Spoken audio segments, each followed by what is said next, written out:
make a legally binding commitment that it will not produce nuclear fuel.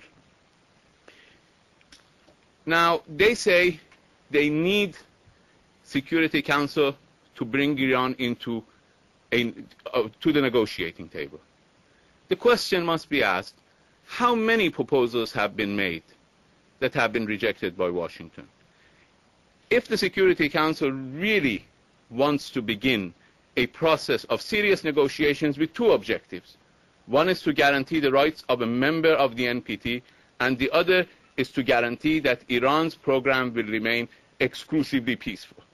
If these are the two objectives, how many proposals have been presented by Iran, and how many times those proposals, including 2 weeks ago when the IAEA Director General was claiming that a resolution could be reached in 1 week, was it Iran that prevented it, or was it somebody else? If the Security Council wanted to bring the negotiations back into the picture, should it have placed pressure on Iran, or should the pressure have been placed somewhere else? And I can tell you that pressure and threats does not work with Iran. Iran is a country that is allergic to pressure and to threats and intimidation. Iran has been ready for a negotiated solution where the program could be conducted in an orderly, timely manner, and in the meantime, the concerns of the international community, and not really the international community, some in the West, would have been allayed with regard to the exclusively peaceful nature of Iran's nuclear program. Let me just read to you, for the record, the number of proposals that had been placed on the table since at least last March, when I presented them to the EU3 in Paris. And these proposals would have been valid provided that there was a readiness to engage in serious negotiations with Iran without threats or intimidation. We had suggested to them that we were prepared to present the additional protocol for Parliament to the Parliament for ratification and implement them, continue to implement them pending ratification.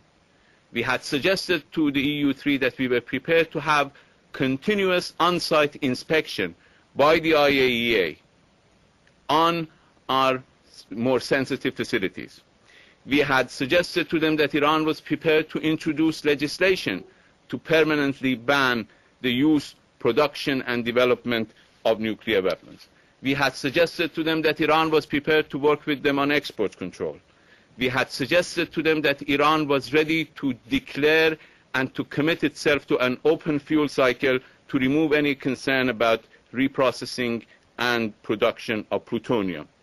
We had suggested to them that Iran was prepared to accept a ceiling on enrichment to reactor grade. We had suggested to them that Iran was ready to immediately convert all enriched uranium into fuel rods to preclude even the technical possibility of further enrichment. We had suggested to them that we were prepared to accept limitation of the extent of the enrichment. We had suggested to them that we were prepared to accept incremental and phased approach to implementation in order to move forward as confidence was being built. We had suggested most recently that we were prepared to accept interim measures for industrial scale production such as the Russian proposal.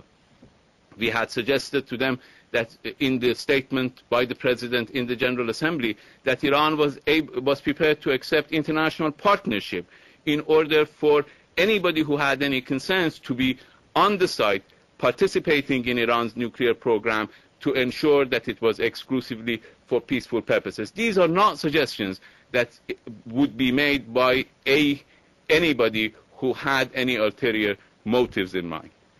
Those suggestions, if had been taken seriously, would not have brought the situation to the Security Council today. Unfortunately, the United States, from the very beginning, from the day we started our negotiations with the EU3, wanted those negotiations to fail. Only the tactics changed. The tactics changed in the middle of the road, but the purpose from all along was to bring this issue to the Security Council. Now this panacea is before everybody, and you got to see whether it will lead to any resolution. Iran will want to cooperate with the international community, but it does not accept pressure or intimidation. As I said, and I repeat, we are allergic to pressure and intimidation, and we do not respond well to that. Thank you. Yes, sir.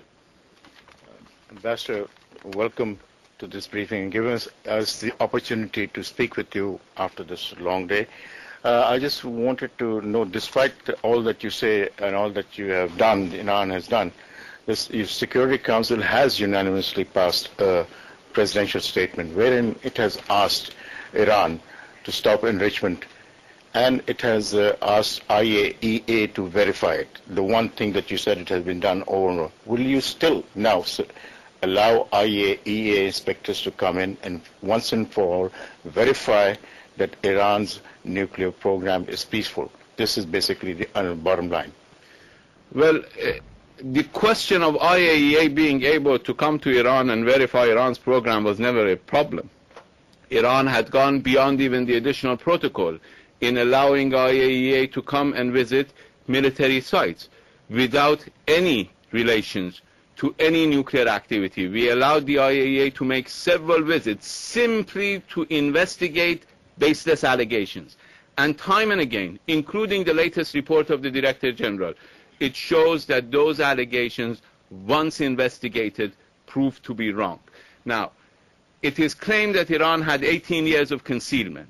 Now, I do not want to deal with that claim, but let us believe that Iran had 18 years of concealment, and over 3 years of investigation has taken place in Iran. 1,700 person days of investigation have taken place in Iran, and not a single indication of diversion to military program has been found, and this has been reported time and again. Of course, when it was reported first in November of 2003 by the Director General of the IAEA, John Bolton, who was then Under Secretary of State for Disarmament Affairs, said it is unbelievable. Now, it is still unbelievable for him. Another 3 years can go by and investigations can continue. If the only result that can be acceptable to certain countries is a finding that Iran was producing something illicit, then that result will not be found. But Iran has been prepared to cooperate with the IAEA in order to remove misunderstandings about its program. So you will do it now also? Iran will have to consider the statement in Tehran, and it will respond accordingly.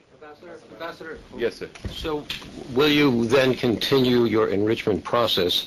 And a second follow-up question to that would be, how do you look upon the recent U.S. deal with India regarding their nuclear facilities? Well, Iran has said very clearly that our rights are not for sale, nor are they open to be compromised.